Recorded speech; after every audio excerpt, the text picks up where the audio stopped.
I made this video to display the importance of trying out different cameras yourself and not only to rely on YouTubers. My own tests reveal that the camera I want the most, unfortunately, is not the camera for me.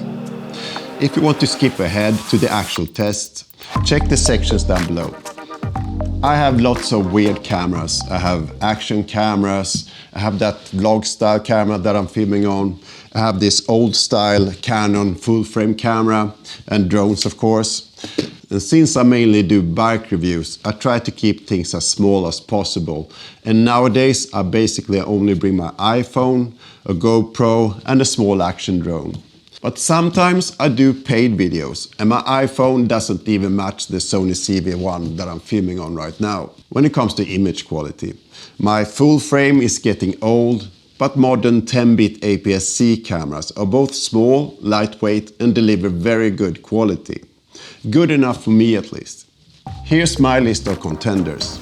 The Fujifilm X-M5, Fujifilm x-S20, Sony ZV-E10 Mark II, Sony a6700 and the Sony FX30. Both Fujifilm cameras have the same sensor and all of these Sony cameras share the same sensor too. After hours of watching YouTube reviews, the Fujifilm x-S20 appeals to me the most. It's got IBIS, that's in-body stabilization, and it was never affected by that autofocus issue that other Fujifilm cameras suffer from after an unfortunate firmware update. It also seems to be a fun camera to use, and I'm thinking I would get more creative with such a camera. But the showstopper with both Fujifilm cameras really are the film simulations. I'm more looking at my workflow now, and if I can get a beautiful cinema-like image straight out of the camera, that would be amazing. The Fujifilm X-M5 and the Sony ZV-E10 Mark II were both recently released as budget alternatives. They share the same sensor as their siblings, but lack a few features to keep the cost down. IBIS and viewfinders, for example. And if I lived in the US or any other country than Sweden in particular, I would probably just get one of those two without any hesitation, as the small size and weight matters to me. But these budget alternatives are very expensive in this country for some weird reason. Sweden is a small market and we have a crappy currency as well. In fact, the difference between these cameras is sometimes not very big at all, depending if there is a discount on any of the cameras. So there's no obvious reason to get the cheaper ones. I might as well go for any of the larger cameras. So, to my little test and the reason why I cannot purchase the camera I want the most. I have very specific requirements. I don't want to use a gimbal, it's too bulky and takes too much time to set up. So stabilization is important.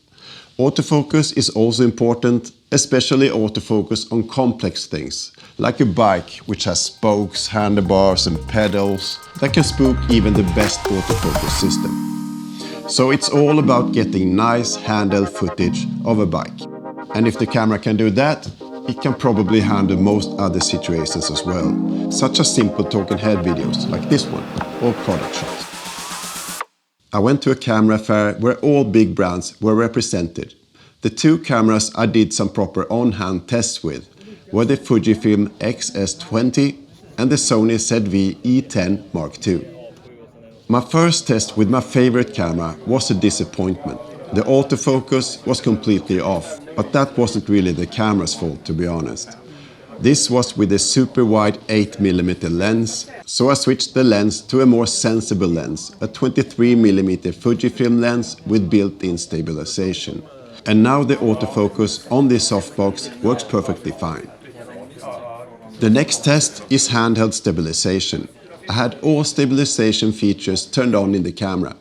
IBIS, OIS, that's the stabilization in the lens, and the digital stabilization was turned on. On top of that, I turned on something called IS Mode Boost. According to the Fujifilm rep, this would give me the max stabilization. But despite all of these functions, I think the image is all over the place. I mean, I could get better at handheld filming, but sometimes there are sudden jerks in the image that I don't think is my fault.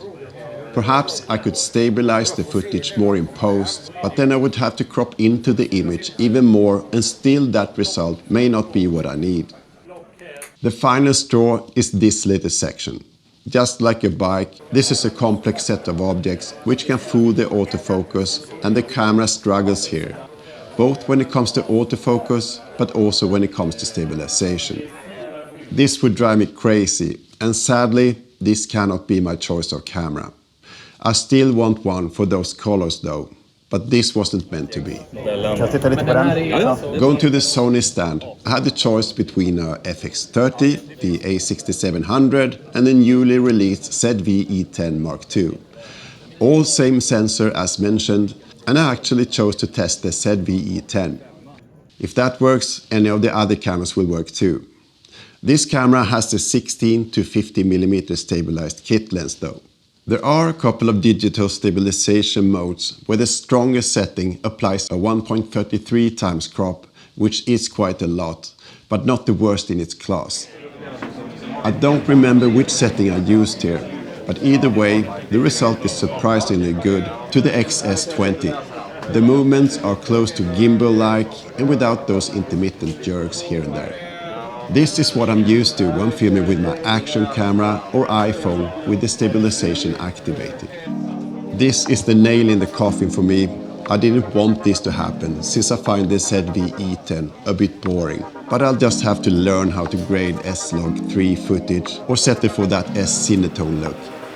Sony is currently the class leader when it comes to autofocus, but this camera does not have that AI chip that the a6700 does. So maybe the a6700 is the better camera for me.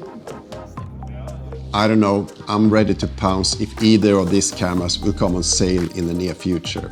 The FX30 is the coolest of the bunch, but it's way too pricey and doesn't really bring anything to the table that I need. So, a bit surprising and disappointing, but at least now I know.